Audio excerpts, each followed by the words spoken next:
So I'm not sure how exactly you want to go about this. Whoa, holy shit. Your Nightcrawler video has 7,000 views, dude. Isn't that Holy shit. isn't that crazy? That's crazy. I know. Like I watched the D20 video where he was like showing behind the scenes on his videos and the clicks and he's like, I don't know, 2,500 or something like that. Yeah. I mean the watch rate, I don't really know how to use those statistics very well yet, but I was like looking at it afterwards, and like the average watch amount is like a fraction of the actual video length, which makes sense because it's a pretty long video. But It's a long one, yeah. I wasn't expecting like something like that to get so many views. But like the how to play stuff, I think people really like, or it's just like how to play a hero. I think like that's really popular, and I think this discussion stuff, like the tier list of the face the past nemesis, um, yeah, people love watching lists.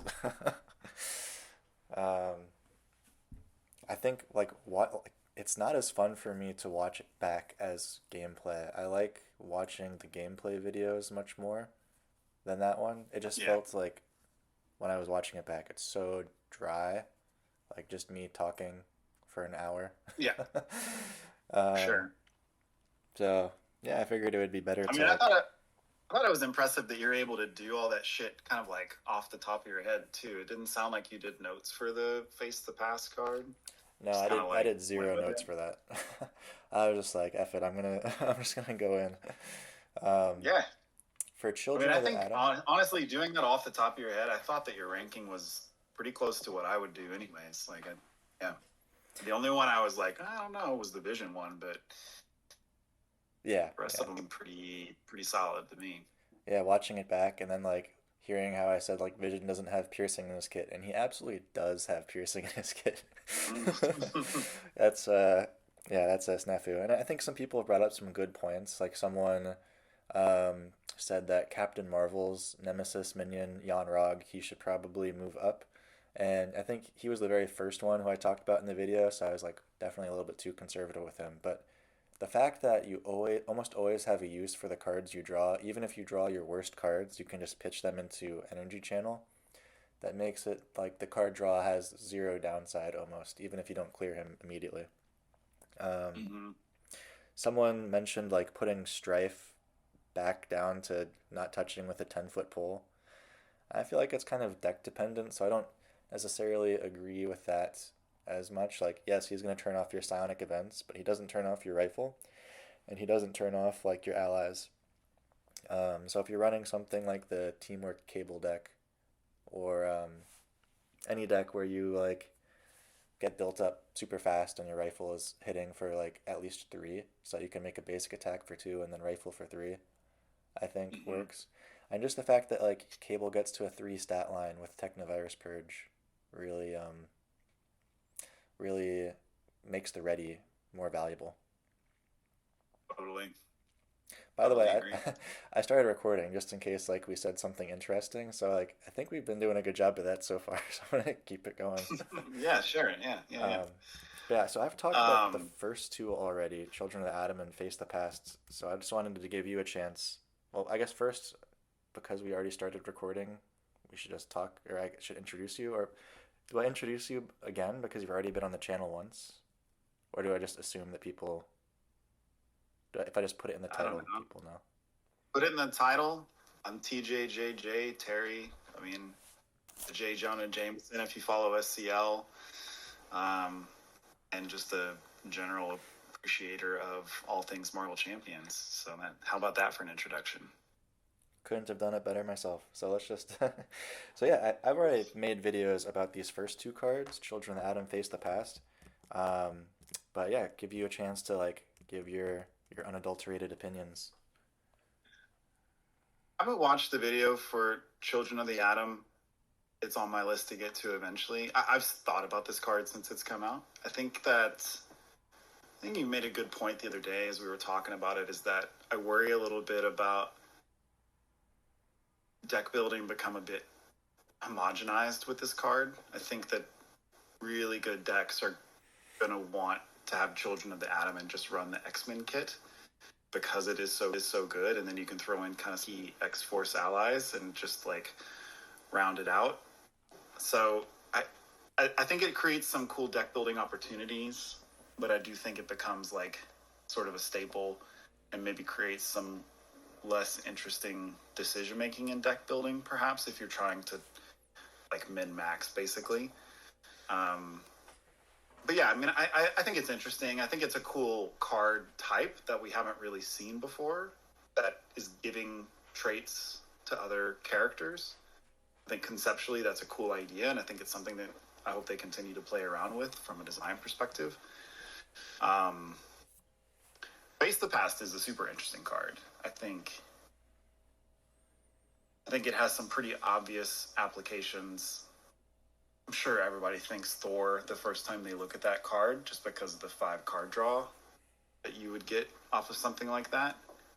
But I think that your video also made some really interesting points about certain deck types or sequencing that you may face after you play Face the Past to help you deal with the problem that you're creating. Because I think cards like this in particular can feel sort of wheel spinny, right? You're bringing a thing out, you're spending the resources to get rid of the thing that you brought out, and then where did you end up at the end of all of that sequencing? Did you gain anything from it, or are you basically where you started? And I think that's the thing you have to balance as you're looking at whether or not it makes sense. I don't think it makes sense across the board, because sometimes the problems you're bringing out are more than the setup or the resource generation that you may get from a card like that. Yeah, I think like it is both kind of balanced in that, I mean, on the one hand, you could potentially throw it into every single deck and be perfectly fine.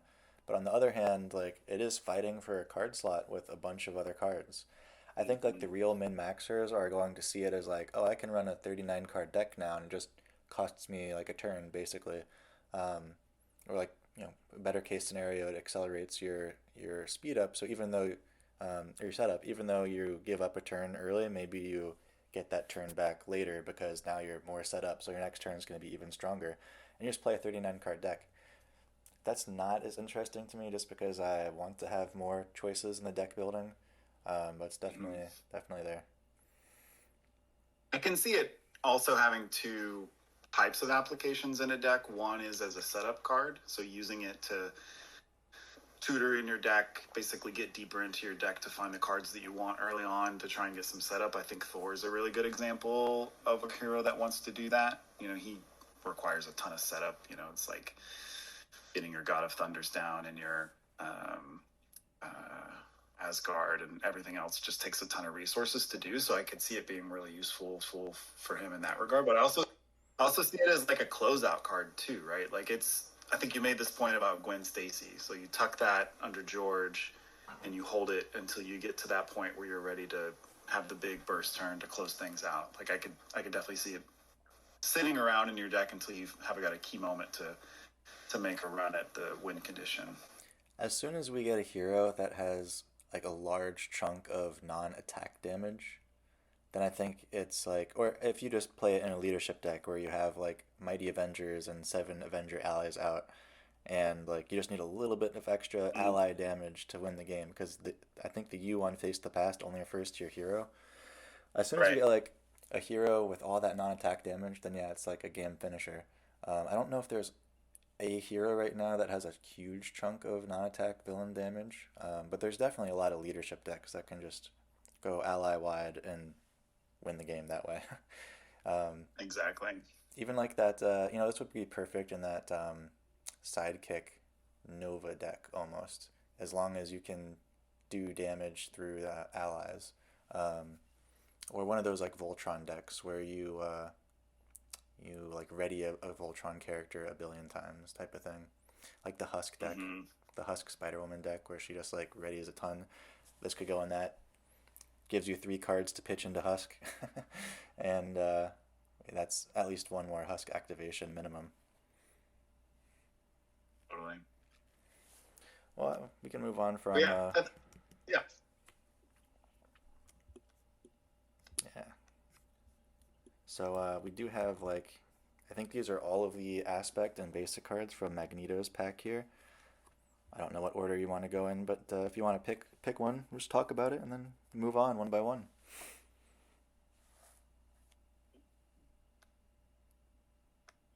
Oops, Oh, we're gonna shuffle them. my fault. Yeah, let's throw them in a pile, and then we'll pick out one randomly, and then that's going to be the card we talk about. Nice. Oh no. There we go. That was completely unintentional. That was a misclick, but it's actually a great idea. Squared off. Squared off. Good one. Yeah. Okay, so this card, hot take. This card is a trap for Thor. I still think it's good in Thor. I'm not trying to say that it's not playable or that it can't be effective. But here's my take on it. And I think this actually applies to Come Get Me Bub to some extent too. Thor already has 3 minion tutors in his kit. And having another one of these cards in your deck, let's say you add 2 or 3 copies of Squared Off into your deck, actually puts you in a situation having to choose between your minion tutors, right? So I think his minion tutor that's in his deck is really strong. Drawing a minion for 3 threat removal for Thor specifically is really good because he struggles with threat removal. And so I think Squared Off maybe doesn't have the value that on its surface you might think it has in a Thor deck. So what do you think about that idea? No, I think you're onto something. I mean, Defender of the Nine Realms is perfect for Thor because it's 3 threat and it's from any scheme, and that's the stuff that he struggles the most with. So Exactly. unless the ally is going to give you as much value as that 3 threats, then you're almost always going to play a Defender instead of Squared Off. There's definitely a few allies that can give you that value. It's just a matter of yeah, like what do you do if you draw both and then what would help him more for sure is if he had a villain phase minion tutor, so that way he can trigger his ability in both phases. A lot of times he gets it in one but not the other, that kind of thing. Or some upgrade or support that would discard, and it's like when a minion would engage another player, it engages you instead, that kind of thing. Um, so yeah, real quick, I just want to like look over the card. Zero cost event, tactic trait, hero action. So because it's a hero action, you can play it on other players' turns, which is kind of interesting. Um, if you're the leadership player and you're playing with an aggression player, but the aggression player is going first and they don't have any minions out, you can play squared off, and then they have a target. They can kill your minion, get all their triggers, and you got an ally to play for free. Or playing like a Maria Hill out of turn so that everybody draws a card and stuff like that. There's all sorts of like ally effects that will be beneficial to be played out of turn. Um, Discard cards from the top of the encounter deck until you discard a minion, put that minion into play with you, play an ally, so not put into play an ally from your hand, reducing its cost by 3. So you do still get play from hand effects, which is nice for like an ally like White Tiger.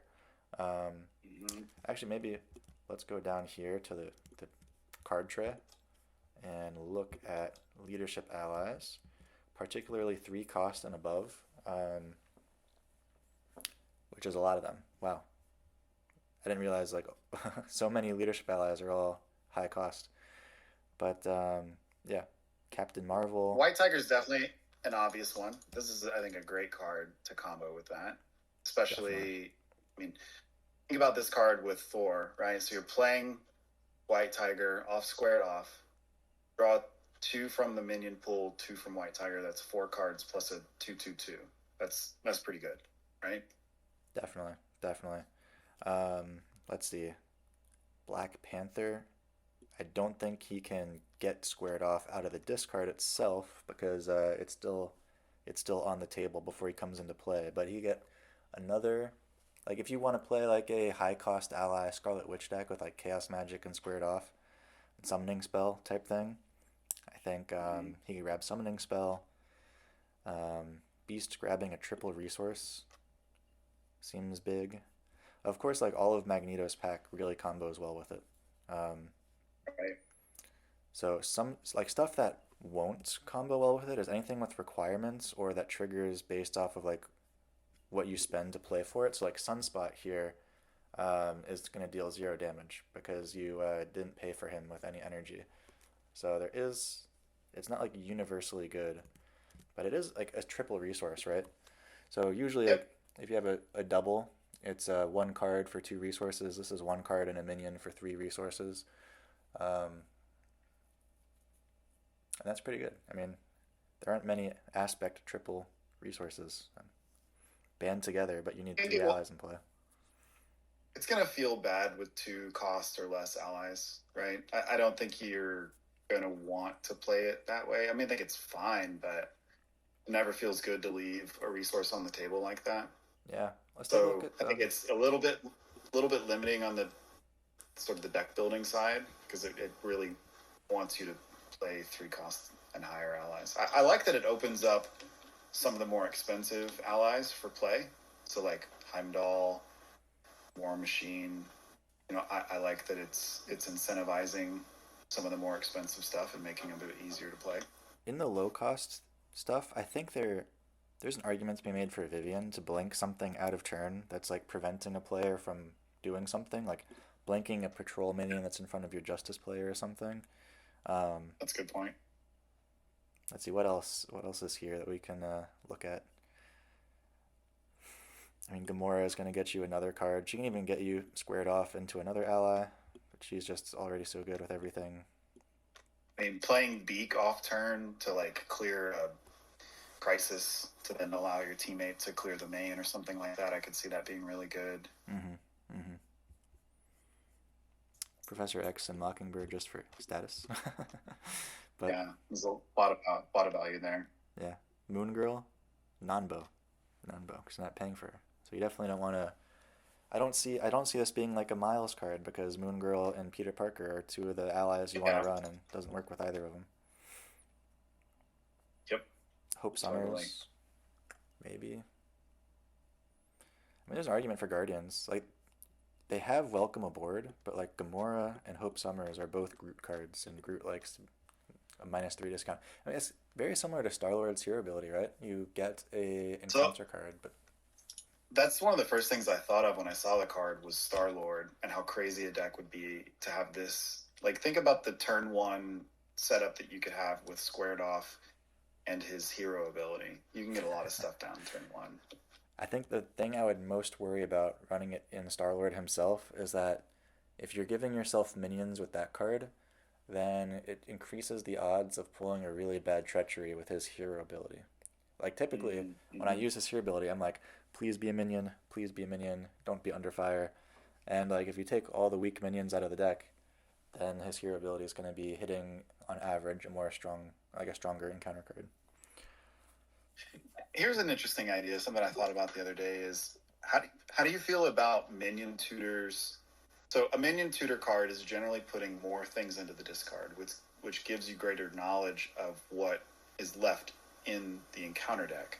So do you think that there's an advantage in gameplay, realizing that you mill through the deck too fast, you're gaining an acceleration token, but do you think there's an advantage to the minion tutors and the knowledge you gain from things being in the discard? I think it's a little bit scenario dependent in terms of like what knowledge you're actually getting or how much mill is the scenario doing yourself. Is something like Sandman that's milling a ton of cards already, and then you're milling more cards. Well, the deck is going to deck out really fast, so Sure. you don't have a Yeah. lot of time to use that information. I think if you are playing a scenario where it's easy to count the number of villain activations, or there's like certain cards you want to avoid, then I think yeah, something like Ronin where you shuffle the universal weapon back in and then you mill the encounter deck and you miss it. Mm. Um, that's kind of neat. I don't know if like milling the encounter deck is really that advantageous, but it's definitely not. It's definitely not like a weakness. Like getting the acceleration token fast is not bad. Like we've seen Scarlet Witch is really strong and she mills the encounter deck, and Deadpool is like fairly strong and he gets extra acceleration tokens. I don't think um, an extra acceleration token is that bad.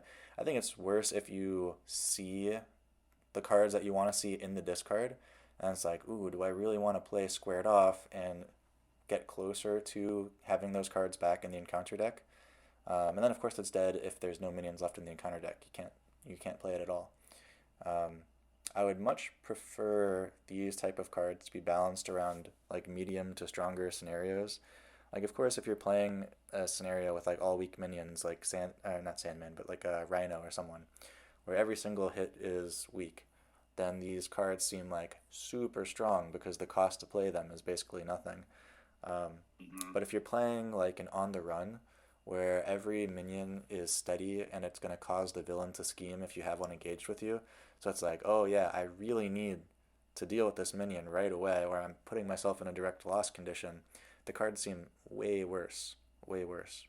Or like some of the Mojo mods that make every minion have quick strike or give every minion toughness and stuff like that. Um, yeah, it's a little bit scenario dependent. I wish they were balanced more on the higher end. Uh, but I think the ones we've gotten are interesting. Definitely better than I think looking for trouble.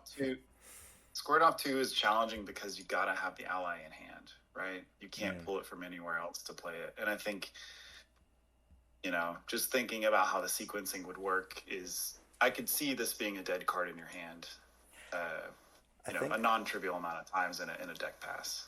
I think nowadays we do have quite a few ways to get allies to hand. I mean, the classic is regroup, right? You just chump block Hmm. and then you regroup and you play squared off and the ally comes back. Um, but there's also like Cerebro. You can just get an ally straight to hand. Um, Honey Badger with X-23. She's not a good example because like she's less than three cost. But I think there are quite a few ways to get allies at the moment. It would be nicer for Thor if this somehow comboed with Bifrost or team building exercise. But the fact that it's an action, you can't use those cards, or you Hmm. can't use team building exercise in combo with it, and you can't use Bifrost because that's also an action, but it pulls from the deck and not your hand. Um, but that's the cost you pay to be able to do stuff out of turn, um, for sure. Um, I wonder what like signature allies. Like I'm coming up here to the hero box. I wonder what three cost or higher signature allies would this like really synergize with? Like any heroes that love and like Cyclops loves minions in play because he can put his priority target on them, and that gets you an extra two Yeah. cards. And his Phoenix ally is three cost, so that stands out to me right away.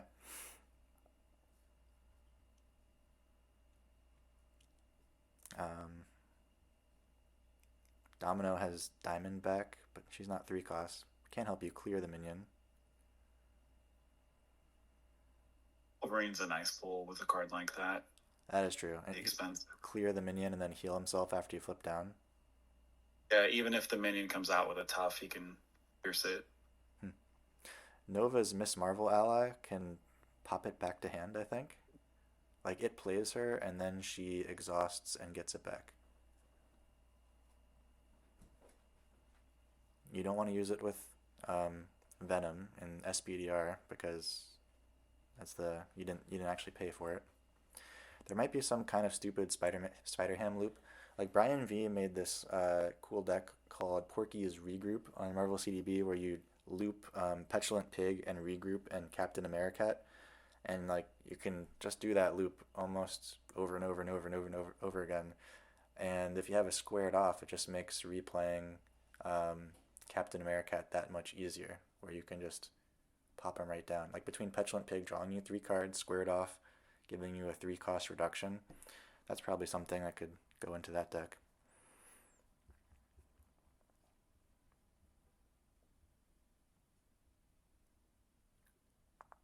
Hawkeye might really like that card too. He likes having multiple minions on the board with his I forget the arrow that does Explosive AoE arrow. damage, but explosive arrow, yeah.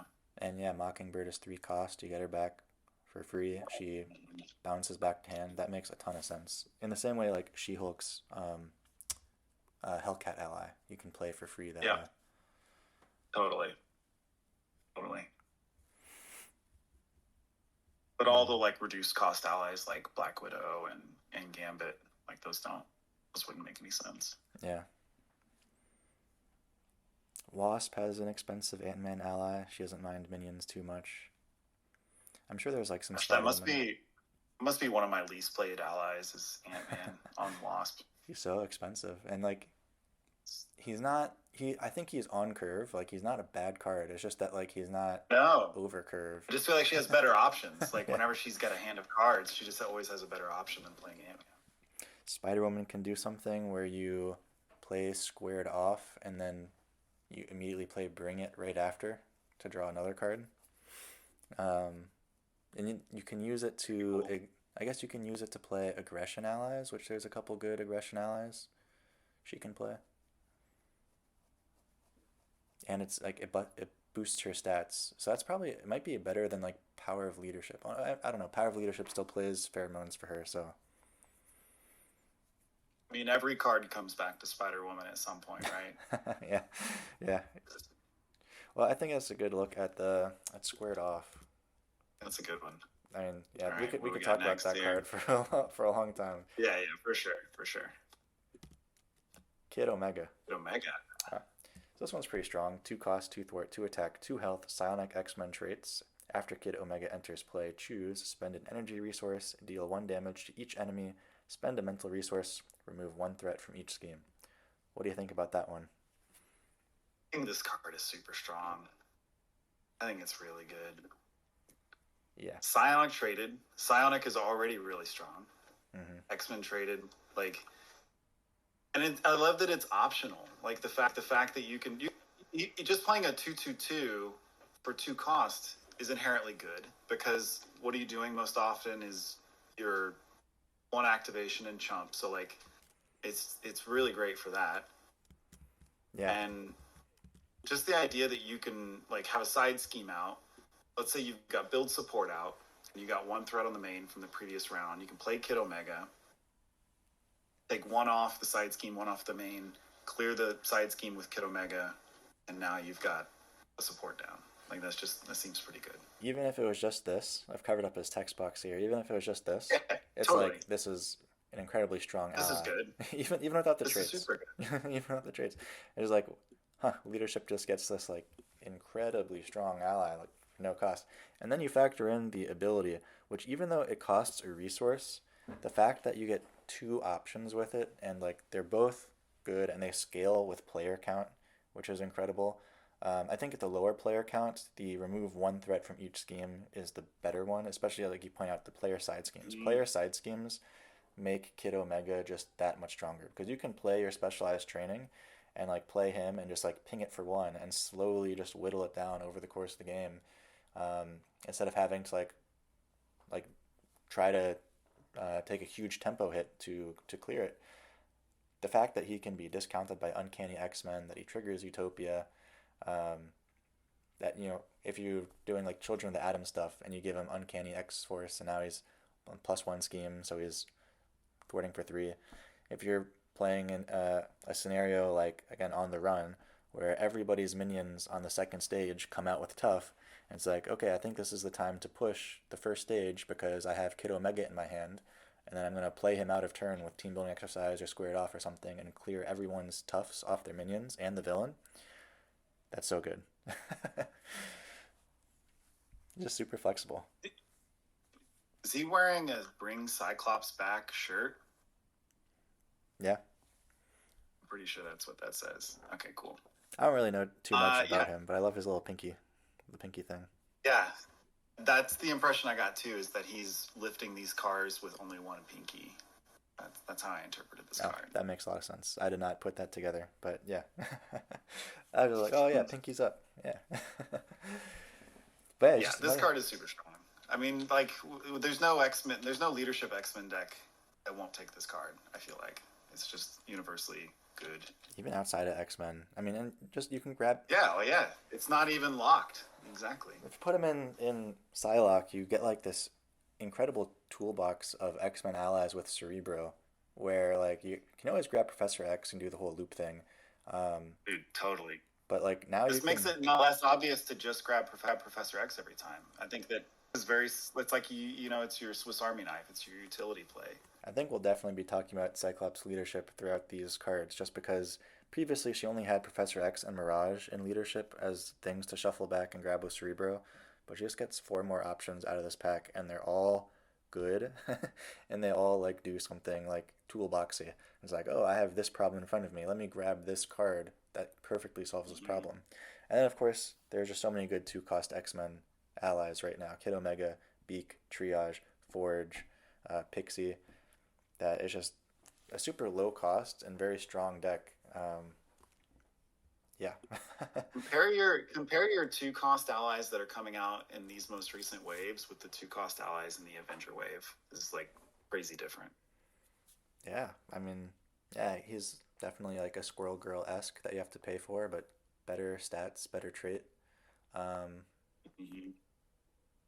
yeah, it's weird. I feel like allies that have strong enters play abilities should be higher cost, and allies that like you want to stay on the board, and hence that you don't want to chump block with, should be the lower cost ones.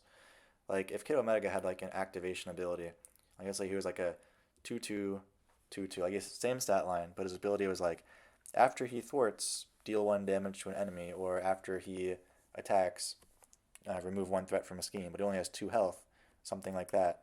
I think that would be okay for 2 cost, but then like for his ability, I think you could bump him up to 3 cost. If you're giving someone an enters play ability, so that they don't have to do anything for it, I think some kind of like reversal. Let's move on. Noble Sacrifice. 1 cost events. Discard an ally you control, heal damage from your hero equal to that ally's printed hit points, and give your hero a tough status card. I'm pretty stoked on this card. I think this card's pretty well balanced, and I'm always in favor of cards that are challenging the chump block meta, right? Because it's almost the same thing as a chump block, but you're not taking the action because you're giving yourself the tough instead, right? Which is like kind of the same thing. But I think it's interesting. It creates some interesting play lines of how you utilize your allies and at what point you sacrifice them to to regain some health. I think it also lets you stay in hero longer. You know, another hero action card that keeps you from having to go home to recover. I think that's cool. Yeah, it's the first tough on a hero that leadership has access to that isn't invulnerability in basic. I think it is a little bit balanced in that like you typically would love to spend it on like a higher hit point ally, so that you get more heal, but those typically are higher cost, so they're harder to play. So it's definitely like all those 2 costs ally decks, like it's much easier to play in those because you're playing allies easier. It's going to be on more often, but you're getting less heal out of it. Um, so there is a little bit of a trade-off there. I do think it's hard to justify a lot just because it doesn't do anything for the board state. It's very prophylactic. To borrow like a chess term, which is like you're planning for the future. You're covering your bases so that you don't lose more than advancing the win condition. There's a lot of heroes where this is almost as good as 2 chump blocks because you get a tough and then you heal 3 or 4, and maybe the villain only attacked you for 3 or 4 last phase, something like that. Mhm. Um, so it can be good. I think in a lot of cases you don't like there's something better to play in your hand that you can spend the resources on and just like, oh, I'll just jump block or I'll just stun, or like nowadays there's so much good access to alter ego. I mean, hero dependent. Mostly the more recent heroes, there's better access to alter Right. ego that you can just flip and not take an attack and recover, or face tank and then flip and recover. So you're only taking an attack every other turn. For I think some of the best allies you can combo it with are going to be the ones that cost nothing. So like White Fox, if you're playing a deck that mills your deck, you get White Fox into play for free. You're not really losing anything by playing this. It's all value. There's who else is 0 cost? You can reduce like Rogue and Winter Soldier allies down to 0. The Captain America ally, but at that point you're just like winning so much. You're putting it. You have an ally with tough. And you probably have like five other allies in play so that he can reduce himself to zero. Um, So I think U.S. Agent has a home with Noble Sacrifice. I think this card is generally very hard to justify in a deck, but he's 5 health for 3 costs. That's pretty rare. mm. Yeah, I mean that's you definitely want to look for heroes that have some kind of like outsized health to cost ratio. Right. Anything that'll make US playable again, for sure. And I like Black Panther here too, just because he can grab Noble Sacrifice, Mm. take his activation, and then sacrifice himself. I think that's a pretty cool combo. Yeah, I remember when like Sinister Motives first came out, and I was working on the Miles Morales deck. Um, One thing I was really trying was like go down swinging with the Web Warriors. I was like, oh, yeah, like a fleet of allies that want to leave play is super neat. And then they gave a lot of them like really good effects or good stats or something. It's like, well, I don't really want to discard Peter Parker Spider Man, and then it's almost always better to use up their health or to just hit the ally limit and discard them. And then all of the Web Warriors also have like really good sustainability. So something like Noble Sacrifice. I mean, Miles is going to be tough more often than not thanks to swing in. Um, you probably don't want to put this in SPDR for her three hand size. It's just a dead card in hand too often for a three hand size hero. Ghost One Spider thing does to it in. note on the card, it is discard. It's not defeat, or so like rapid response doesn't work with it. But Web of Life and Destiny does, because Web of Life and Destiny is leaves play, so the Noble Sacrifice would work there. Absolutely. Yeah, that's a good note. Like, there's a lot of heroes that also don't want to be tough. Like Spider Ham, he doesn't necessarily Yeah, want the heal or tough. He wants to take the damage, and he wants to recover so he gets a tune counter. And if you heal to full with Noble Sacrifice, you're not going to get that recovery. I think maybe Drax. Um, it's just it's just tough if you don't have an ally in play, and this is one of your four cards in hand. But I think Leadership Drax might go for this. Groot but probably I think likes this the is a tough. sign of a good design of a card, right? It's not universally going into every single deck. It has a niche that makes some sense. It forces you to think critically about how to combo it with other cards. To me, I think this is kind of like a sweet spot, right? I like card design in this space where it's not an obvious pick. Yeah, I'll take a Noble Sacrifice over a Kid Omega. Yeah, exactly.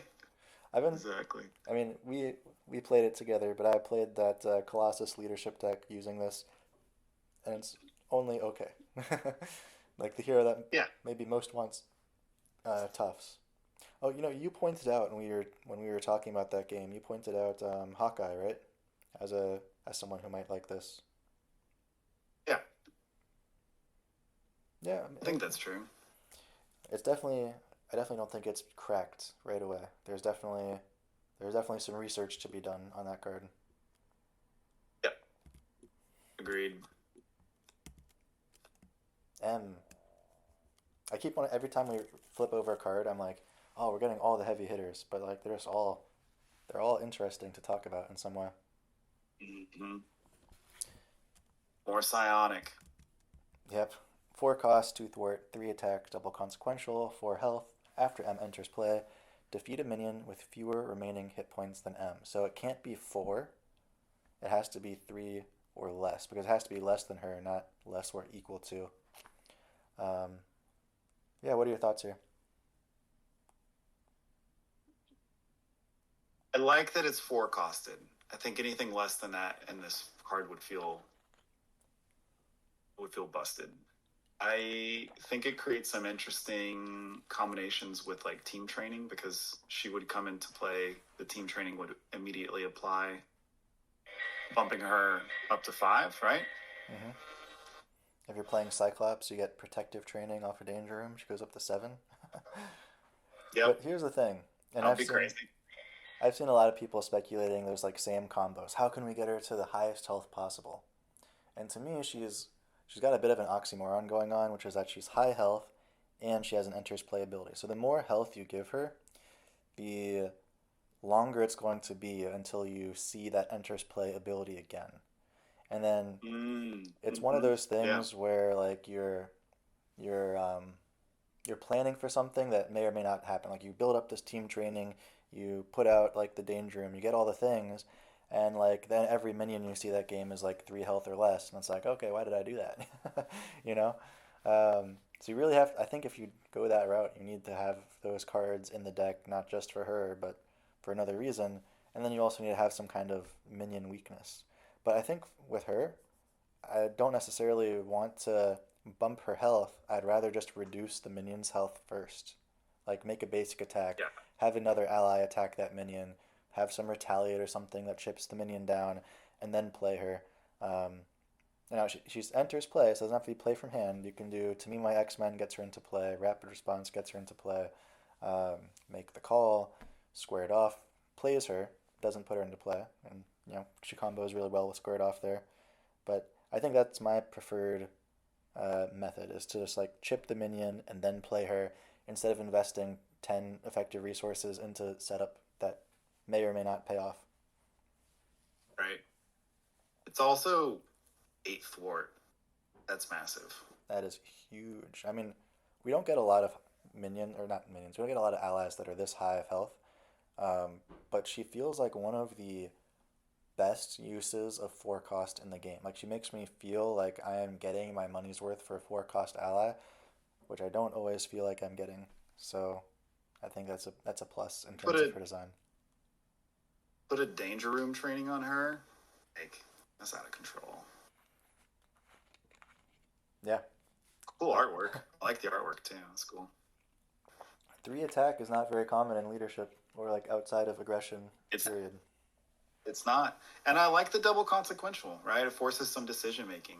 Um, yeah, She's another one where I it's think it's like a cool card. even oh, Yeah, hold on. Even if she was just this, just her stat line, it's still like, huh, like I would consider playing this in most decks, for just like in sure. like a Deadpool basic ally way. Like, oh, this stat line is really good. See, so this also combos. I said team training, but really the more obvious one would be Uncanny X-Men. Oh yeah. Right, she becomes three cost, 5 health. Yeah, I mean that's I really mean, good. she's a good target for the rogue ally. The printed stats are huge. You whittle her you whittle her health down faster, so you get to enters play faster. So I think if you're playing like a Mm, Cyclops deck and you have rogue ally on the board, and you like To Me My X-Men into M, and then rogue touches M, and rogue is now a 4/5 stat ally.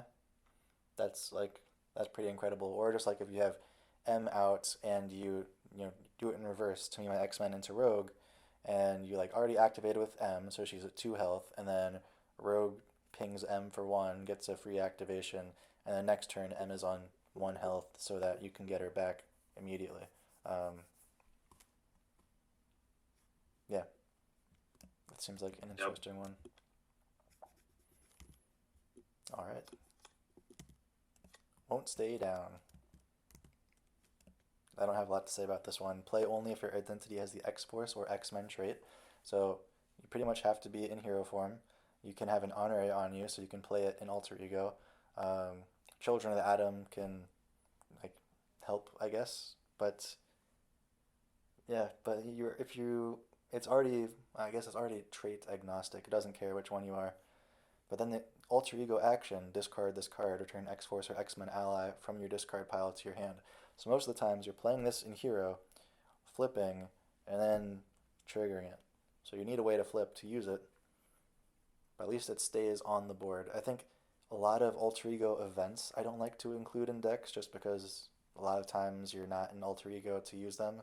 So the fact that you can play Yeah, it and store it is nice. What are your it's initial got thoughts that here? med. It's got that med lab vibe to it though. It's like slow, right? It takes some time for this to actually pay out for you. Yeah, like even for Uncanny X-Men, you really need an honorary on yourself to keep that discount in hand live. And then it's like, what ally would I want back that I'm willing to spend an extra 2 on? And I think it's best if you play it on one turn and then you get the ally back on another turn. It's really like I really shouldn't be underestimating any kind of recursion in this game because It's consistency true. wins games. And it is recursion, but I really struggle to think of a deck where I would actively want this over another ally instead. Yeah, I guess I just think like, why wouldn't you just play make the call? Yeah, you would. I mean, you would need a play from hand ally, really. Yeah, the fact that gets you you still have to pay for the ally. Yeah, Yeah, yeah. I don't know. I don't have a lot to say about this one. It's not super exciting for me. Um, I do like Medlab yeah. though, so I wasn't even thinking about that comparison of of Medlab. Like that's a card I really like, and this one Well, because tells it me, stays on the board. I mean, I think, yeah, I think it's more interesting because you can use it over and over again, whereas this is a single use and hits your discard. yeah, if we ever Yeah, get an I feel the ally, same way. It's sort of meh. if we ever get an ally that has a printed double resource or like triple resource or something, I Ooh. think like we haven't seen too many double resources that aren't on resource cards. There's like Ticket to the Multiverse, which is an upgrade that has a double resource on it. But if we had like an ally that was a double resource, this is like essentially you're storing a double resource on the board, which can be interesting. Maybe that's what Domino Ally should have been. Domino Ally should have been a triple resource. Oh man, that would be that would be busted. I feel like it would have to be a signature ally. It'd have to be like you can't Yeah, make it deck buildable. that's Eh, true. can you That's imagine? true. There's so many complaints about ally design right now, and back in I think less so nowadays, but back in the early waves of the game, people complained about the basic double resources a lot and how they're auto include and they're too strong, and it just means that like the designers didn't design the economy of the game correctly or something like that. Can you imagine combining both of those two things into one card? You have an ally and you have a double resource. The internet would explode. It's true. It's true. All right, let's go to the next one. White Queen. Play only if your identity has the X Force or X Men traits. 3-2-1-3. Response after White Queen enters play, discard a status card from a character. What you think?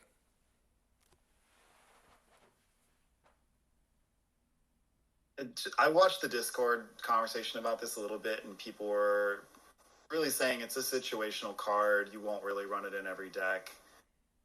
You know, it has a niche that it gets played. I actually think this card is really strong.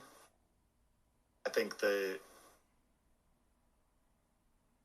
just okay. So again, it's the same thing we've been talking about. If you just highlight the top, 2-1-3 is strong, right? Anytime you get a 2 thwart with 3 health, that is strong. Doesn't even matter what abilities may exist on the card because it's pretty rare. Like I feel like 2 thwart and 3 health is typically reserved for a signature ally in most cases. Absolutely. Definitely not a basic ally. But she is trait locked. So it's not like you It's can true. just throw her She's straight anything. locked. Yep. She's enters play, so she works off like Mutant Mayhem, To Me My X-Men, all the stuff basically. Make the call if you really wanted to put her in a non um, X-Men or X-Force deck. Uh, maybe you're super status weak or something, I don't know. But I share your opinion. I think this is a really good card. The fact that it's basic, she's the only basic ally in the pack besides the linked allies, is really nice that you can put her into aggression, put her into justice. Um, Put her into protection, even though protection already has Night Nurse. Now you have an ally version of Night Nurse, but basically, and like ally better than support.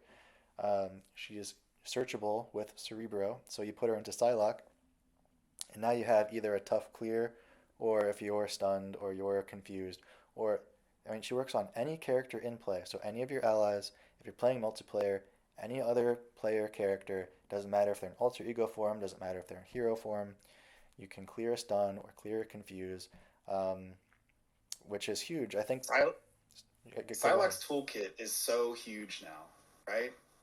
Like these psionic allies make her like she has like with Cerebro, she's got an answer to most problems, right? Yeah, I think White Queen is a definite include for the friends we made along the way deck. I mean, she's almost as good Mm-hmm. as a ready. Like she's really almost as good as a ready because there's so much status flying around in this game that you have to waste an activation on a tough or to clear your stun or to clear your confuse or something like that. And there's so many times where it's like, I mean, Utopia is one of the strongest supports in the game, but like you play your ally, you ready up Utopia just to be able to clear your status. Um, it's hard for me to see an X-Men hero that's not using her because there's so many that like either don't have piercing or small pings, so she like helps with their tough problem, or they really are status weak. Like Iceman does not want to be stunned whatsoever. I mean, Iceman Yeah. is he gets on both fronts. He doesn't want to be stunned, and he doesn't like seeing toughs on enemies. White Queen solves both of those problems for him. Yeah, a card like this makes you want to run more X-Men instruction index. Like being able to cycle these really powerful gray allies back in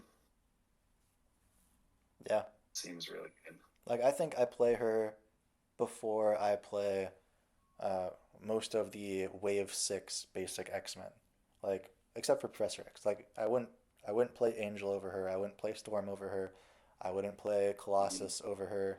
Um, she's up there for me with like Beak, Triage, those like the Wave Eights basic X Men. I play her over Shadowcat for sure. Hard agree. Yeah, I think she's Hard agree. I think she's my favorite of these allies. She's like balanced because she's got the trait lock, but she's got like a very unassuming effect that I think is helpful. Oh, you know what she helps out with? All the nemesis and obligations that like stun or confuse you. Like remember we were talking about Shadowcat and how her nemesis minion, White Queen, is so bad. Well, like you could pull shadows and get confused and then clear her and then play White Queen and clear your confuse. Or like Wolverine's obligation stuns and confuses him. And like maybe you're just like just a little bit of damage to like win the game, but you can't clear your status or something. And like White Queen, she comes in, she clears your status, and she readies you. So she's like she This readies you card makes me twofold. want to wait on our current Modoc round Mm-hmm. to wait until we can play with this card because this like in Shadowcat specifically, this is super good. Super good. Yeah, yeah. All right, I'm done gushing over it, but great card. Ooh, okay. You got this. One cost. Hero response. After you exhaust your hero to make a basic thwart or attack, discard an ally you control. Add that ally's matching power to your hero's power for this use. Ready your hero. Okay, before we get into the mechanics of the card, I Mm-hmm. have a like tangential question.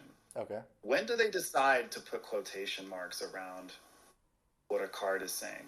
And when do they not? Like what is the criteria for you got this, come get me bub? Like what is it because it's something that a character said? Good question. I have no idea. I can't. I can't I read don't their know mind. either. It's a rhetorical question mostly. It's just I've thought about it, as like what, how do they decide when something gets quotation marks? Anyways, Yeah. um, So my immediate thought is that one, you're not getting any extra value because the ally itself could have just basic activated instead, right? So it's kind of totally. like an anti-teamwork, where teamwork is a card you play to get the ally's stats and save the ally's health. But this one, instead of saving the ally's health, you lose the ally altogether. So you really need to make that ready worthwhile, I think, to play this I think over. Thor. I think Thor really likes this card. But Thor loves Red, right? He's all about it. He likes to smash. Um, so Thor, what does he get with his ready? I mean, he has Just he so many typically readies wants to already. have his. He does have a lot of readies. You're right, but he typically he likes to like he's gonna have minions to smash in front of him typically, and usually takes one or two swings to clear things off the board. And the fact that he can thwart off of an activation, adding thwart and then ready up to then smash a minion. So I think this it's something he is likes. it's worth pointing out that this is leadership's first hero ready, I want to say. That's not basic. Oh, that's true. Um, That's true. Yeah. so the pack in general is giving leadership tools that didn't have access to before with tough from noble sacrifice and then a ready Which from you got leadership this. clearly needed, right? They needed a lot of help because they're just not powerful enough. Well, I was gonna say at least they get it in like a balanced way. If you had a protection card that was like discard an ally, give yourself a tough, I think people would be way harsher on it than like a leadership card where allies are much cheaper and easier to play. Um, so you got this. So I think one thing to point out is that buffing your ally stats is not going to help you anymore. Like if you play a constant effect like Mighty Avengers, if you have that out, if you have an ally upgrade like Inspired out, if you have a lasting effect like Avengers Assemble, as soon as that ally hits the discard, it no longer has those extra stats, and I think it's reading That's your a good ally point. stats from the discard. Um, so there isn't a good way to cheat that. I do want to come over back to the hero list for a second because I did make a quick list of heroes that I think work best with this card. Um, in order, the first one that I had was She-Hulk, just because she can get up to 7 attack if you get both superhuman strengths out.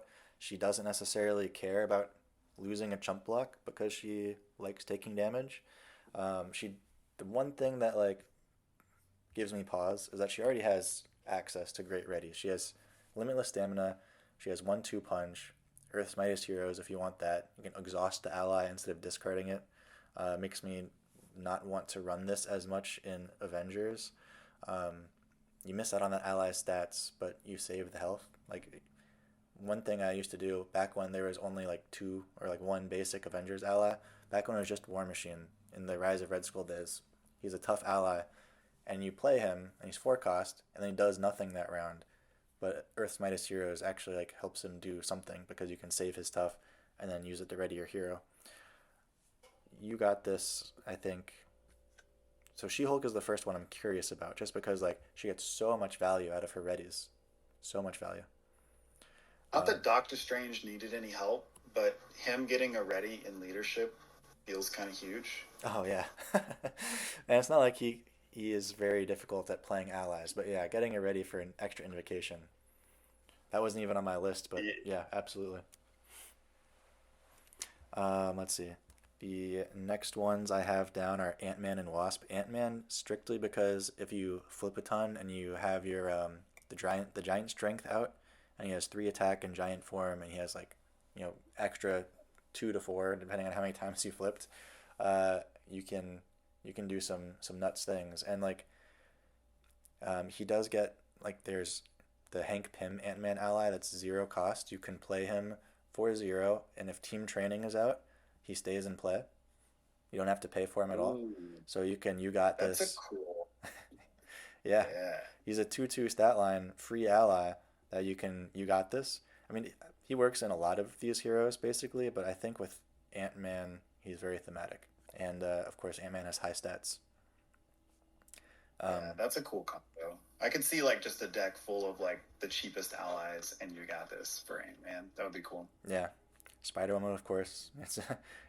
It boosts her basic stat again because it's an aspect card. But I think leadership like it's too hard really to. I think there's too much competition for her for that, and she also has like her self propelled glide. Um, the next one I have on my list is Wasp because if you give Wasp extra stats, she's not losing any value ever on those stats because she can spread it however she wants.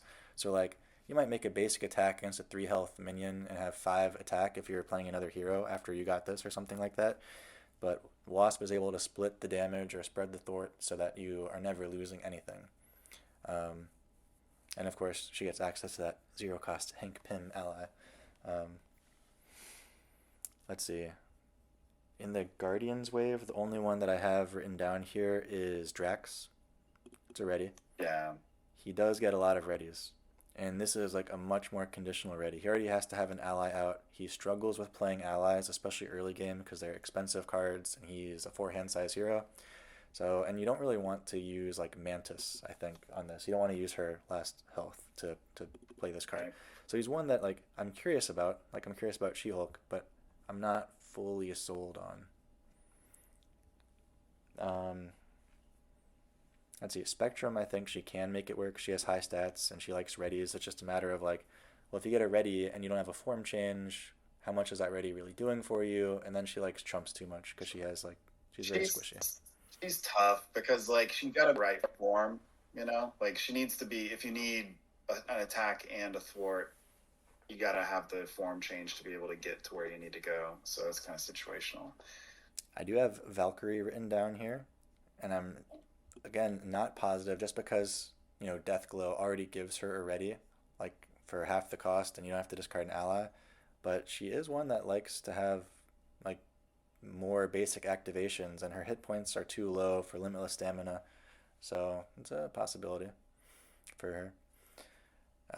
In the Web Warriors, I don't think any of them run this, despite it like sort of synergizing with Web of Life and Destiny with the discard effect. They all have in-kit readies of some kind, plus they get access to Peter Parker Spider-Man. That I don't think this is doing too much. Also, a lot of them have stat boosts too. Uh, Yeah. Spider-Ham and SPDR. Nova, he gets like unlimited readies from Unleash Nova Force that can let him hit an Unleash Nova Force trigger, but like the benefit from readying is redundant. Just like with Ghost Spider. Like I looked at this and I was like, oh, hero response. Well, anytime a response card comes out, I'm like, oh, Ghost Spider, because she's evergreen that way. But it's a redundant with her own hero ability. So you kind of need, you would already have had to Mm-hmm. have played her hero ability or used her hero ability up before this makes sense. And the fact that it's a response to a basic power doesn't help her with her weakness, which is if she gets exhausted or statused. Like, if you're relying on a response or interrupt tied to a basic power to ready her with dizzying reflexes and you get hit with those cards, it just becomes like one more thing that's not answering her weakness, basically. Let's see. I don't think I had any in Wave 6 whatsoever. You can always Rogue can touch a blue ally and get this back to hand. She does get the extra stats with her jacket, but I'm not sure. Yeah, I'm not sure any of Yeah. these. And Bulletproof Bell, she doesn't mind not having chumps, so I could see it there. So I guess if you touch the ally and then you discard the ally after you superpower adaptation, touched is now no longer on that ally and you're no longer getting buffs for your other stuff. I'm sure it's just like a sequencing puzzle, like where you just do that stuff first, but could be bad to discard your own allies that you're trying to touch for traits. Mm-hmm. None of these heroes have like a ton of stuff that triggers off of readying, anyways. Now the next wave, I have half the wave marked off. Um, so I think with Cable, it's actually not as strong as just running teamwork. Like I did in my initial Cable deck, you would think like, oh yeah, extra stats with Cable, it gives him an extra chance of clearing a side scheme, so then you can ready. But it's another example of like, oh well, these are completely redundant with each other. Like you Yeah. ready off of his ability, and then you ready off this. So it's only strong if you already used his ability.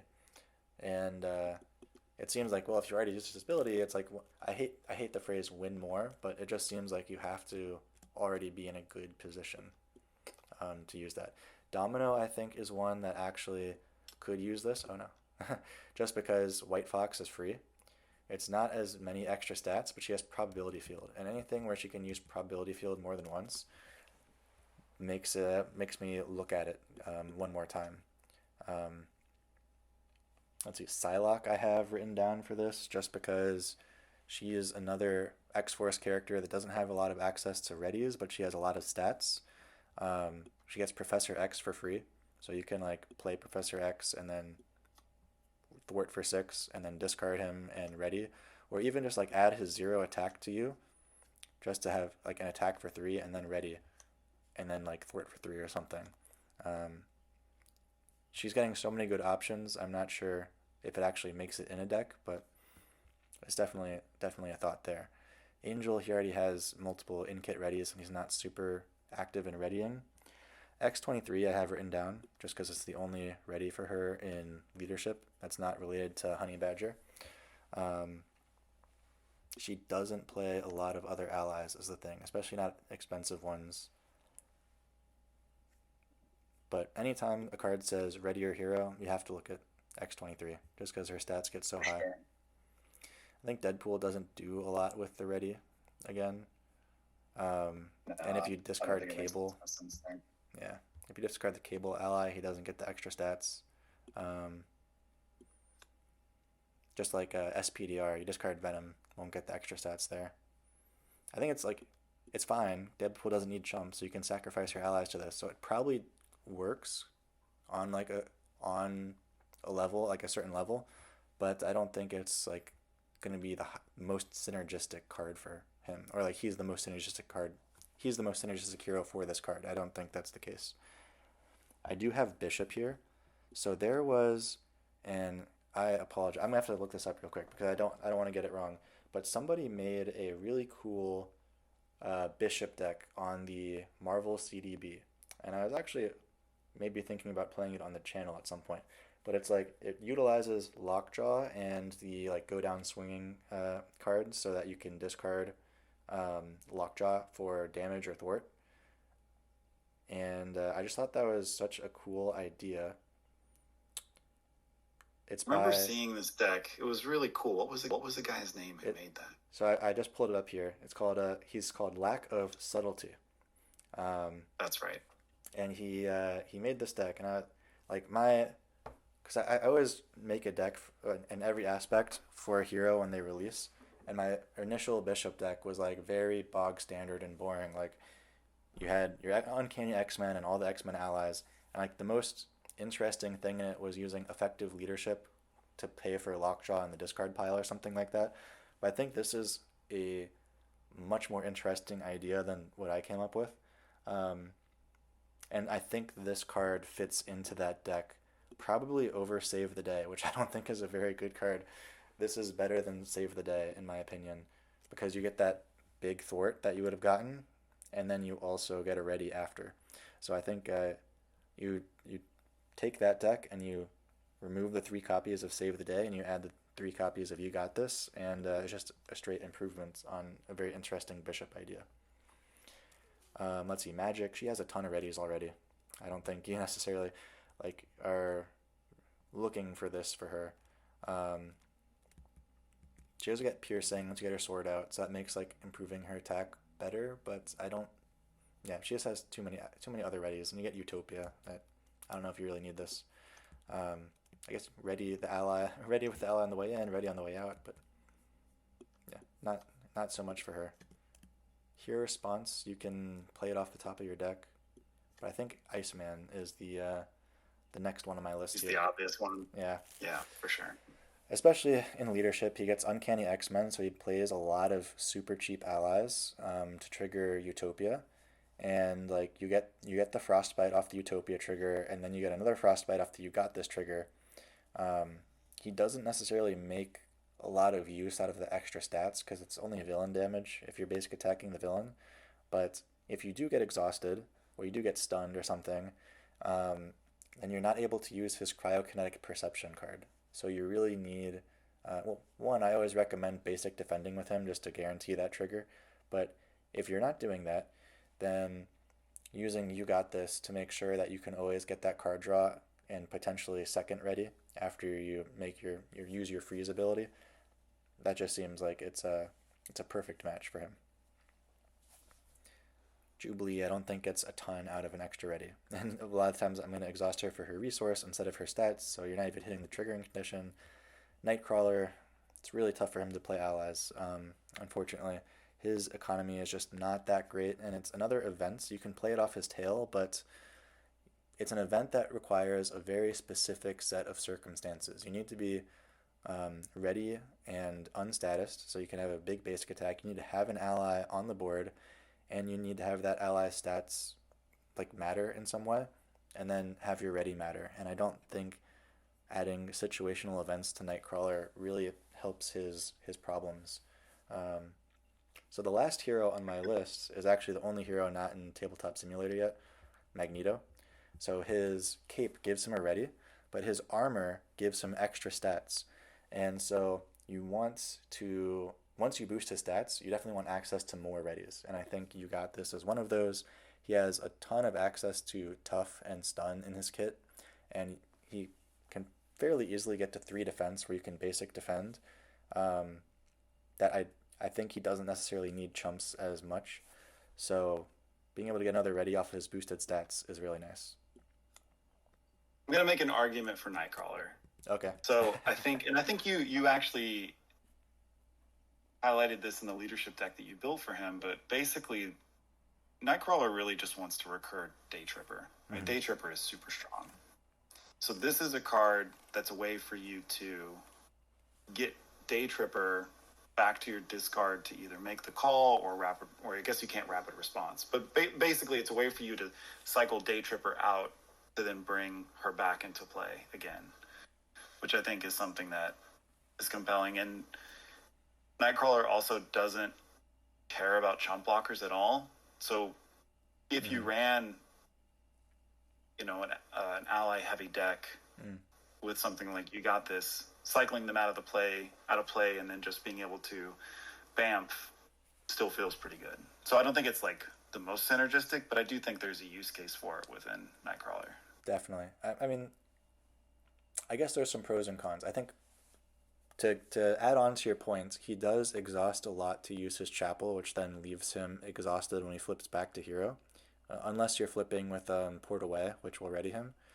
So if you like exhaust for chapel, you draw into You Got This, you flip up, and then you can play You Got This. That makes a lot of sense. On the other hand, a lot of times I find myself double defending. Oh wait, no, sorry, it's not going to ready him off chapel. Never mind. Sorry, I'm going to take away from your point real quick, because he has to use a basic power, so he has to be ready. If you exhaust for chapel, then you can't use this card. The second point I was going to make is that like a lot of times I double defend with him. I defend using Bamf, so he's ready, and then I, use Stepford Cuckoos or something to try to mulligan into an assault, or cross my fingers and hope we get an assault, because if I just exhaust him, that's like a free encounter card. So I like double defending with him, or defending a minion or something. Um, I find that's like defend and recover are some of the best uses of his ready, and both of them leave this unplayable.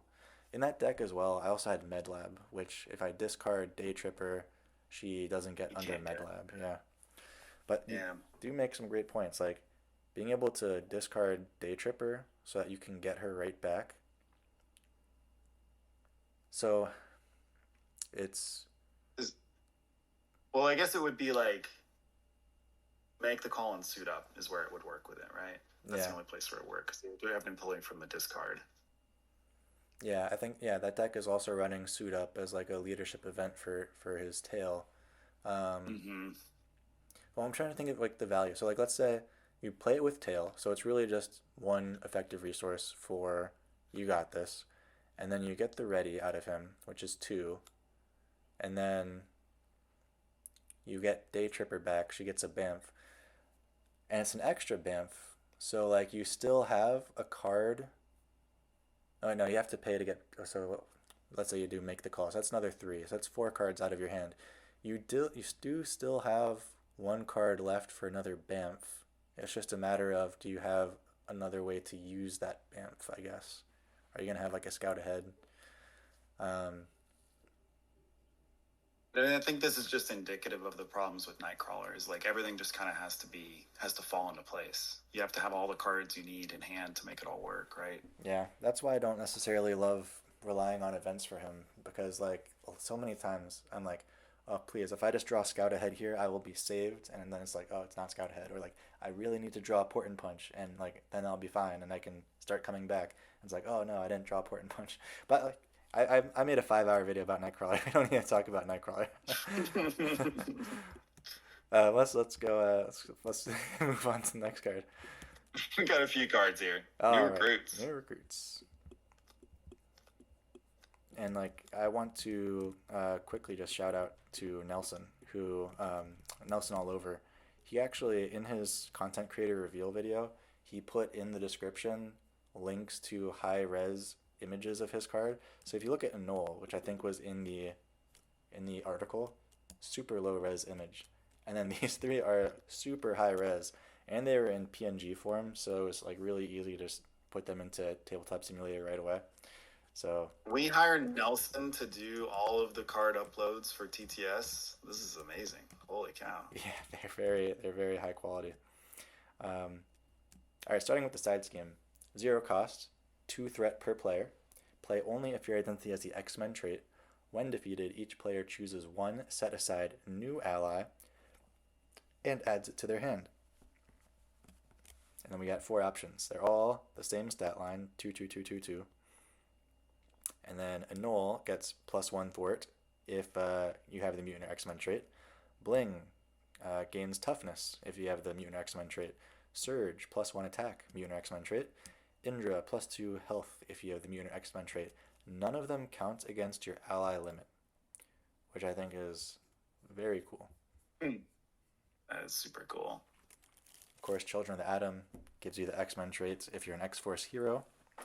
If you're an alter ego, their buff stays online, which is nice. You could even, if you're X-Force, you just have you can have them be online just by being in mutant form. Of course, you need to find a way to play the player side scheme. I think it's already been pointed out online, but Cable, his setup ability, gets past this because it's put into play, not play, which ignores any kind of play restrictions. Any kind of future card we get like that's something like put a player side scheme from your deck or discard pile into play can let this be deck buildable. The first thing that strikes out to me is that because it adds it to your hand, well, that makes it perfect for Uncanny X-Men. -1 costs. Just another 2 cost ally for your Uncanny X-Men 2 cost ally toolbox deck. Do have to do a little bit of work for it first, so it's like I don't think I put this into Cyclops to me my X-Men just because it's a blank for that card until you clear it. Even though they do have good stats. The ally It's limit. Oh, go for more it. fodder for power in all of us. Like, Yeah, that's true. I guess they're basic because if you're playing multiplayer, you might not all be leadership, so different people right. everyone gets a basic ally. It's interesting that everyone gets one. You're basically giving everybody a resource as well, so it's kind of like a Maria Hill if you clear it, just more threat. Um, I don't necessarily like the idea of being forced to get an ally because like it's not optional to get one, and maybe your deck you really want it to be at 40 cards or the trait doesn't work for you or something like that. So I'm not sure if this is like you put this into all multiplayer setups just because you want to talk to people beforehand. Like, is it okay if I give you this X-Men ally or not? The ally limit thing I think is actually interesting though because it makes strength in numbers better. You can do like this in Utopia and you get a 5 ally lineup. So any kind of like strength in numbers X-Men deck I think really likes this because now you can go 5 wide, 6 with Triskelion. And previously X-Men could not do that. So anything where all of your allies in play get a boost or you get a benefit for having more in play, turns band together on, that kind of thing. I think that's an underappreciated aspect of these cards.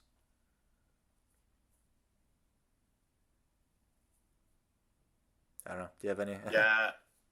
Well, I was just thinking about some of the cards that came out in the Wave 6, like Team Strike and Mutant Peacekeepers and stuff like that. And going, like you said, if you go 6 wide and play a card like that, it's Oh, pretty huge. that makes a ton of sense. Yeah, Team Strike with an extra ally on the board.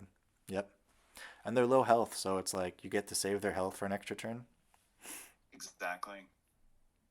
Yeah, there's not much to So I say think about it's them. kind of it's a cool team card. Like I think you're right. You're right about wanting to communicate with your teammates about whether or not it goes in.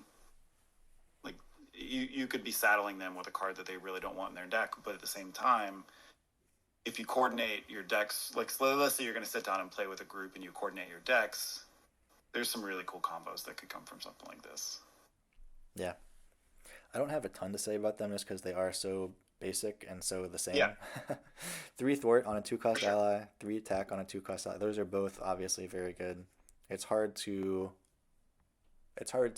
like conceptualize the costs of the player side scheme into that. Like obviously, like the fact that you don't have to pick one in advance could be an advantage, where like you just pick the one that works best for your scenario. Oh, I got a play or I got a side scheme from the encounter deck.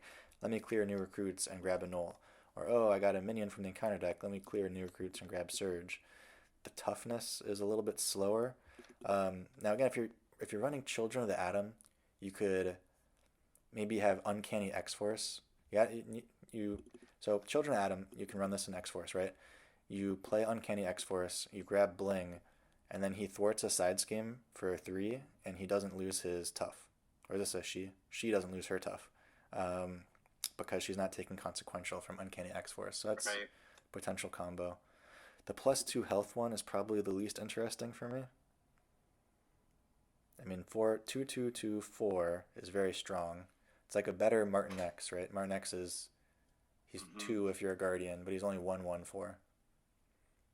You could put a training card onto Indra, and that boosts the stats, and then high health and high stats. Like with Danger Room training, he's a 3 3 5. It's pretty strong.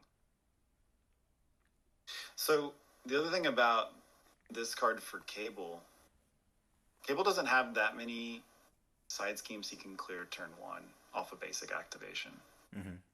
and this is one of them, right? Yeah. So I think that's kind of a compelling choice. I think the normal decision is always build support, and it's always a good choice. But I think there's a case to be made for maybe clearing this turn one instead. No, I completely agree with you. In like my Cable deck last year, I definitely was encouraging people to go for a 2 cost player side scheme unless you drew Mind Scan. If you draw Mind Scan in your opening hand, go Yeah. for build support. But if you don't have any way to actually clear a 3 threat side scheme, then you should always go for a 2 threat one. It is getting harder to limit the number of player side schemes in Cable's deck because there are so many good options now, and I'm not sure if any of these cards really synergize with him. Um, but it goes into the same pile as like Keep Up the Pressure and Generation X, as it's a card that gets you a card to hand. So like even if you don't care about Hmm. these cards, they are all energy resources for his rifle and for Ascani Sun, and it is just it's like okay, turn one you clear it, um, and you have a 7 card hand because you started with 6 and you have an extra one. So that definitely helps, even if you're not interested in playing the ally. Um, but I don't know if I run it over Generation X or Keep Up the Pressure. I think those are the better ones from this wave for him.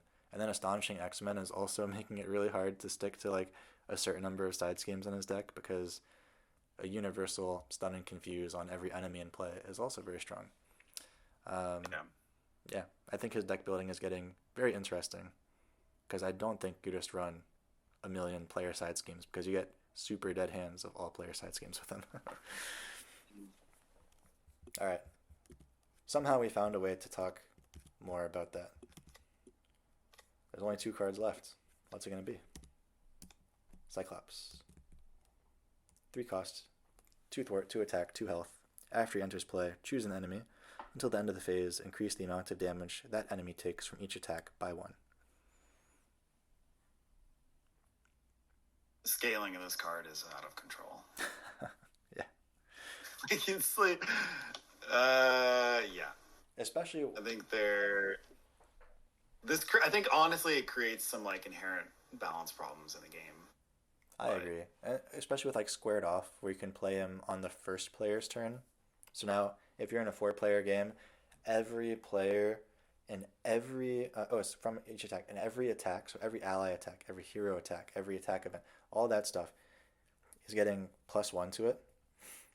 That is incredibly strong. I mean, on the one hand, I think 4 player can tend to go longer than it needs to. So a way to shorten the game is necessary. But also, like, you could just play him on turn 3, and then like maybe you're the leadership player, and you're like, oh, I have Cyclops in my deck, so the person like 2 players over, you be player 1, And then by the time turn 3 comes around, I'm just going to play Cyclops as the first player, and everybody go, and we win the game on turn 3. And then of course there's like a lot of like the inherent synergy for solo is any hero who makes a lot of individual attacks every round. The internet has latched onto War Machine. Makes so much sense, especially because he's got two thwart. So he's like, even if you're not doing the shoulder cannon thing on that turn, he is helping you with your weakness. But yeah, Mm-hmm. I think there's being completely uncapped, being an aspect card.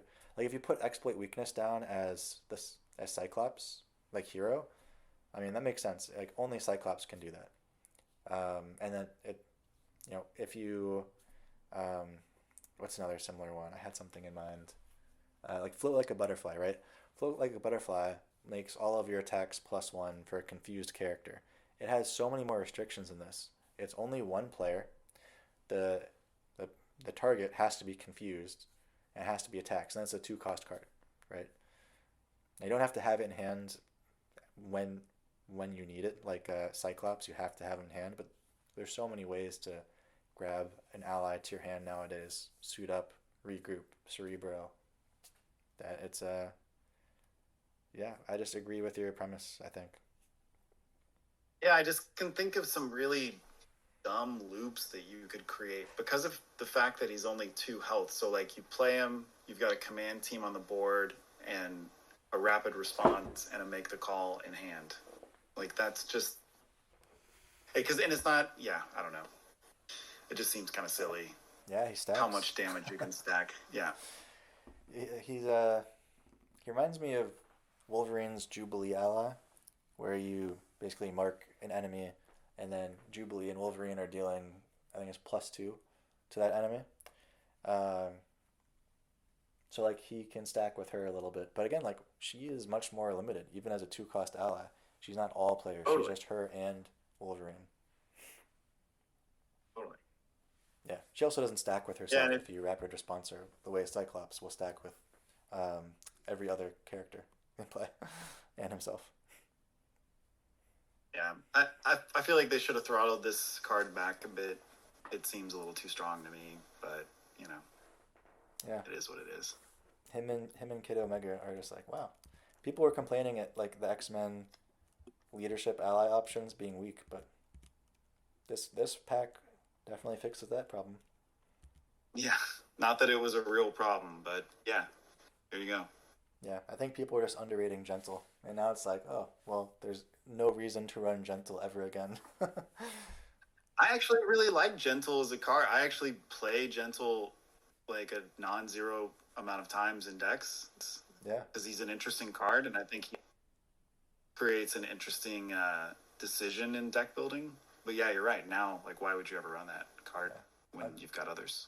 We unironically played Gentle when he should have been ironically playing Gentle, but oh well. All right, Phoenix, 3 cost, 2 thwart, 1 attack, 3 health, Sonic X-Men. So the exact same traits and stat line as White Queen, which we already said is very good. And then her Mm-hmm. response, after Phoenix enters play, choose an X-Men ally, ready that ally, and heal 1 damage from it. What do you think? I think this card is actually pretty balanced. It's strong. I think the psionic trait especially makes it very strong, as we've talked about, because the suite of psionic allies is just growing. But I think it's locked to only readying an X-Men ally. It will create some interesting I think it creates some interesting combos with, you know, when you have trainings on heroes and you've got game times in hand. That's a lot of readies on allies. But Yeah, she's a game time that doesn't require a training, which is interesting.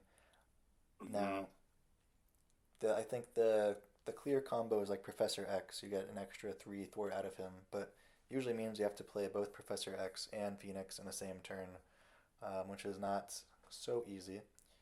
I do agree with you that she's more balanced, especially in comparison to these other cards we've seen. Oh, for sure. Yeah. Still 3 cost, 2 thwart, 3 hit points is going to be good. When you factor in Uncanny, and she's going to be 2 cost and 4 hit points, she's even better.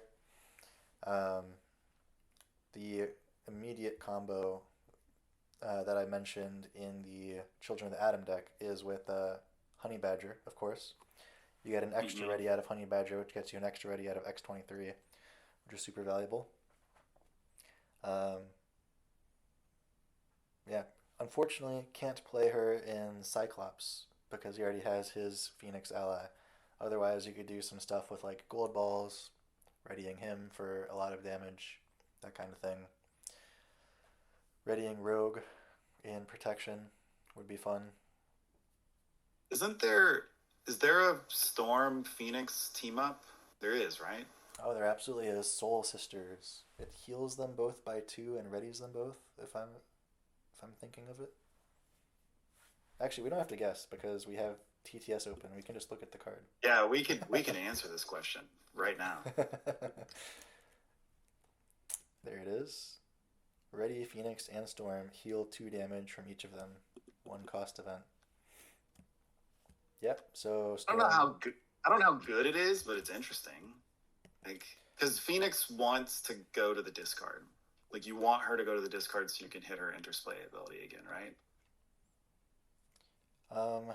But Tooth Ford is still really strong. To hold her on the board is still not a bad thing. Yeah. I think this makes its way into a Storm deck for sure. Because So Storm inherently kind of has some early game like thwart trouble. I Not really, I guess guess. the combo I would look at is here. You play Phoenix. Sorry, you play Cyclops. Enemy gets 1 extra damage from each attack. Attack with Cyclops. Play Phoenix. Ready Cyclops. Attack with Cyclops. Attack with Phoenix. Soul Sisters. Ready Phoenix. Ready Storm. Attack with Phoenix. Attack with Storm. Something like this. It does require a lot, all on the same turn, to line up perfectly. Mm-hmm. Like, but Storm gets +1 with Thunderstorm, right? Gives all Yep. allies +1. So the ready from Phoenix and the ready from Soul Sisters does have a little bit of extra value from that alone, I think. You get Uncanny X-Men down, now they're only 2 cost each. So you're doing this whole combo for 8 effective resources, which once you're built up isn't unheard of. Just a matter of drawing all the cards. I like this card. I like this Phoenix card. I think it's cool. I think it's got decent balance to it. Yeah. So like we'll take a look at all the cards, all the aspect and basic cards, no reprints. One, there were not a lot of reprints, and the one reprint that there is that I can think of off the top of my head is like a reprint everyone's been asking for a long time. Some of these cards seem super cracked, and then some of these cards are like more in the balanced realm. So what do you think about the pack as a whole? I'm not so excited about Magneto. I'm excited about the pack though. I like the leadership cards that are coming out. I think that they're playing around with some cool ideas. Like I think there's a lot of unique card types that are coming out. Face the Past feels really unique. Children of the Atom feels really unique. I like that we're getting more minion tutors and aspects other than aggression. Some of the cards feel really busted, and I don't know how great those feel from a deck building perspective, but I think people will still really like them. So I think overall it's a cool set of cards and it'll be popular, and I think people will like it. And maybe that's all that matters for the longevity of the game. Yeah, I mean, well said, well said. I think what like here, I'm gonna go through and I'll say my favorite card and my least favorite card, and then why don't you say your favorite and least favorite? My least favorite is gonna be Won't Stay Down. I just don't see anything interesting to do with it. We already have a lot of recursion in the game already. Um, my most interesting card I mean, I really want to say White Queen because I think she's just so perfectly balanced right in the middle of like where she should be. Um, but she's not interesting. Interesting. Probably her or M. But like, I really like if you can find a good use of "You Got This" or "Noble Sacrifice." I think that's going to be much more interesting than can you find a good use Mhm. for Cyclops or Kid Omega. So I don't know. I'll say my Okay, interesting is White Queen. you're gonna. Uninterested is Won't Sit Down. I think those are good picks. You took mine with Won't Stay Down, but I'm gonna say Cyclops is my least favorite. Okay. And he's super strong. Don't get me wrong, but my style of play tends to gravitate towards the really challenging stuff. I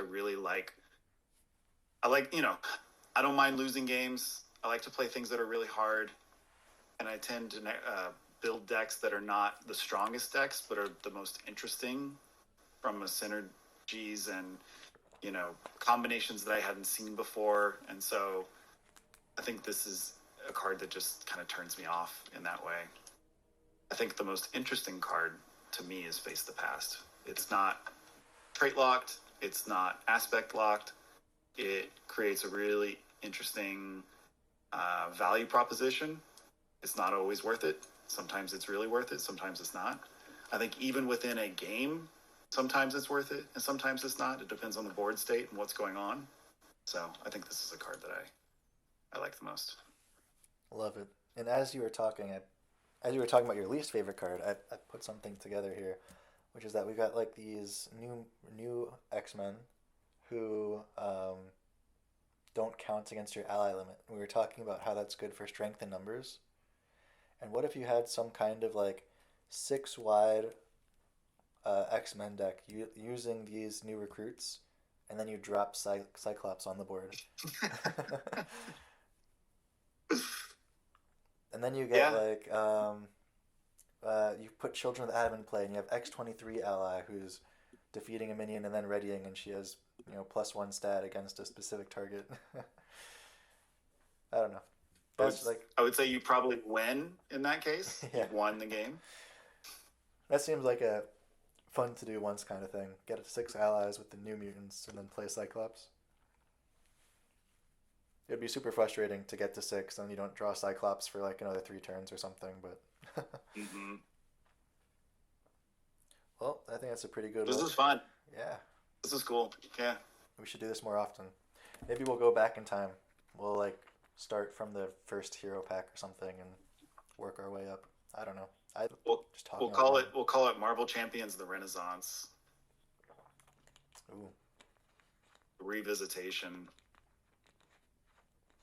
that there's definitely something there. Maybe someone will leave a good suggestion in the comments. Like I said at the beginning of the video, I've been getting like a lot of really thoughtful comments on my videos lately, which is like been fun to engage with, even when they disagree with me, just because they're pointing things out and I'm becoming a better player myself because of it.